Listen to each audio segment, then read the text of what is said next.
खुशी के मोड में हैं कि सेना ने एक ऐसा एक्शन किया, होना भी चाहिए, क्यों ना हो। पहलगाम हमने अपने सीने पर झेला है। लेकिन sir at the same time ये सवाल भी पूछे जा ही रहे हैं कि वहां पर डिस्ट्रॉय क्या हुआ।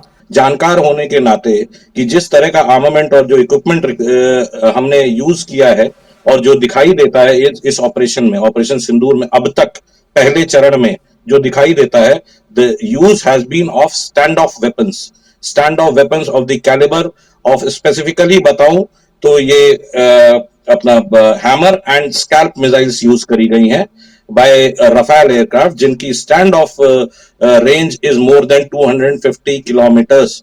तो हमारे इन जहाजों को बॉर्डर क्रॉस करे बिना ही इतनी रेंज मिलती है।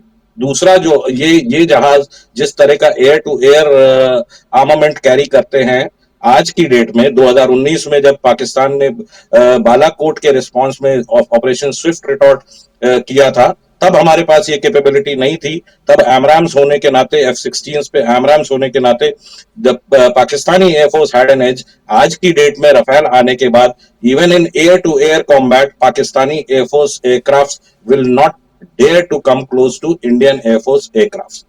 दूसरी बात इन्होंने जो कही, वो कहा कि बड़े कॉन्फिडेंटली बोला कि टेररिस्ट लीडर्स जो थे इन साइट से जिनको हमने स्ट्राइक किया वहां से ऑलरेडी निकल चुके थे।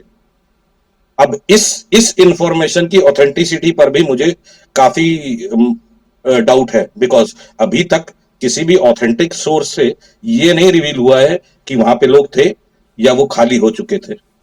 पिछली बार भी जब हमने बालाकोट पे अटैक किया गया था तो हमारा क्लेम ये था, स्पाइस म्यूनिशंस जो प्रिसिशन गाइडेड म्यूनिशन है, हमारा क्लेम ये था कि 250 से 300 लोग वहां पर थे जो मारे गए, जबकि पाकिस्तान ने कहा कि कौवे कुछ थे जो मर गए और कुछ पेड़ गिर गए थे। तो not going by social media, not going by authentic information, हमें नहीं लगता कि हमें अपनी फोर्सेस का जो बेसिकली जो उनकी प्रोफेशनलिज्म पे कोई भी क्वेश्चन नहीं उठाना चाहिए। मोर सो बिकॉज हमारे पास वो टेक्नोलॉजी और वो वेपन सिस्टम्स अवेलेबल हैं जिनसे हम प्रिसाइजली इन सब चीजों को बड़ी आसानी से टारगेट कर सकते हैं, जो हमने पहले चरण में करके दिखाया।